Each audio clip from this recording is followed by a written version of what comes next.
इस्लामाबाद की मुकामी अदालत ने तोशाखाना केस में इमरान खान पर फर्द जुर्म आयद करने का फैसला कर लिया। इलेक्शन कमीशन ने इमरान खान के खिलाफ फौजदारी कार्रवाई का रेफरेंस अदालत को भेजा था। इस्लामाबाद के एडिशनल सेशन जज जफर इकबाल ने तोशाखाना रेफरेंस में इमरान खान के खिलाफ फौजदारी कार्रवाई के केस की समाअत की, जिसमें अदालत ने इमरान खान को आज जाती हैसियत में तलब कर रखा था, मगर वो पेश ना हुए।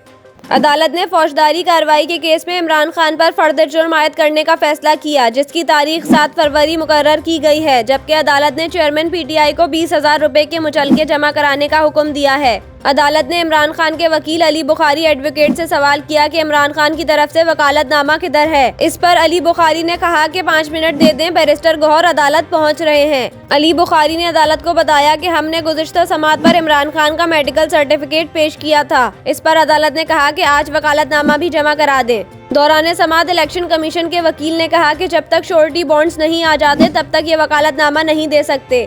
इस दौरान कमरा अदालत में इमरान खान और इलेक्शन कमीशन के वकला के दरमियान तल्ख कलामी भी हुई।